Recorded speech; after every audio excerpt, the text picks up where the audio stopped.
Hi, this is Brian. Welcome back to the Optimal Living 101 Masterclass series. Today, I'm thrilled to be chatting about Optimal Weight 101, although technically this class should be called Optimal Metabolism 101. We're going to let our weight be a natural byproduct of getting our metabolism right. As always, we've got 10 big ideas. Let's take a quick look and then we'll jump in. All right, we're going to start today with idea number 0, disclaimer. Number 1, I'm not a weight loss guy or a doctor, obviously. Number 2, disclaimer, there is no one way. Nietzsche's phrase I love so much. He said, when asked for the way, and thus spoke Zarathustra, he said, there is no the way. This is my way. What is your way? There is no one-size-fits-all approach. We're going to talk about that in depth. And then the third disclaimer is the most important one that I want to emphasize very, very clearly. If you are currently on medications, particularly insulin to deal with diabetes, or any other medication really, and you adopt some of the things we're talking about here, you need to work with your doctor because things can change very quickly, which is exciting, but we need to make sure that that is done in partnership with whoever your primary care or other physicians are. And ideally, you find a doctor who has a nutritional background or at least an interest in nutrition. Functional medical doctors are the best, functional MDs.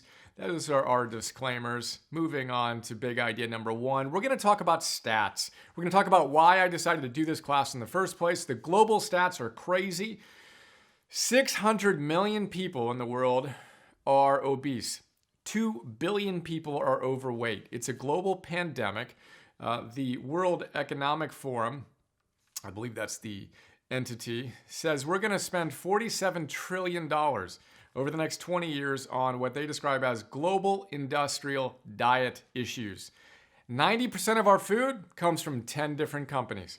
And let's just say they're not producing the types of food that are going to keep us optimized and healthy. Those are the global stats. The personal stats we'll talk about as well. The number one piece of data that we need to know about for our health, the number one predictor of morbidity, disease risk, etc. Hint, it's your waist circumference. We're going to talk about the difference between big butt fat versus big belly fat. As Robert Lustig, the leading endocrinologist at UCSF, playfully puts it. The second big idea, as I think about why is this so hard? Why is it so hard for so many of us to maintain our optimal weight? I went to an event last weekend that my sisters put together for my brother who's going through pancreatic cancer. And I'm going to share a story from that weekend and the importance of seeing the gorilla that's in plain sight, but that we miss. You might have heard of that study. We're going to talk about that. We're going to talk about hot dogs being served at an event like that along with sodas.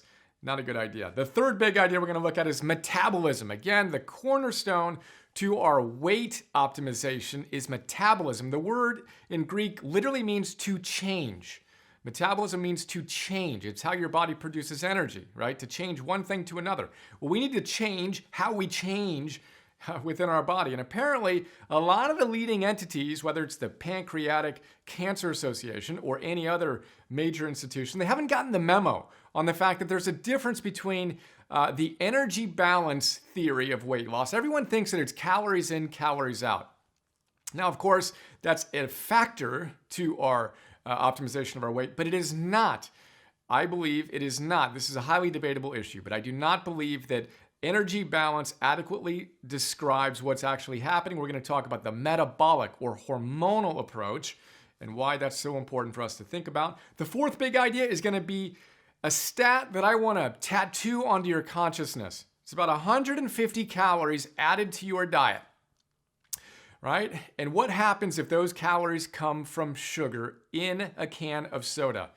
I'm going to say it right now and I'll repeat it in depth in that idea. If you add 150 calories to someone's diet, right, and there's just general calories, you won't see a real shift in the prevalence of diabetes. But if those 150 calories come in a can of soda, in the sugar in a can of soda, you will see a 7-fold increase in diabetes. 150 calories by themselves doesn't matter. But if those calories are from sugar in a can of soda, you will see a 7-fold increase in diabetes. That is a crazy stat. A calorie is not a calorie. Sugar calories are more toxic than their calories. It's not about empty calories, it's about toxic calories. We need to understand that because most of our society doesn't. Fifth big idea, I get a little bit fired up about this. The fifth big idea is insulin. That's your master hormone we need to understand at a deeper level. It's connected to another hormone called leptin. The crazy thing is when your insulin's jacked up from all the sugar, right? Insulin pulls glucose out of your bloodstream and stores fat. Talk about it in depth. But the other thing it does is it flips the switch on leptin, which is a hormone that basically says, we're good, I've had enough food for today. And it makes you feel like you're starving even while you're overeating.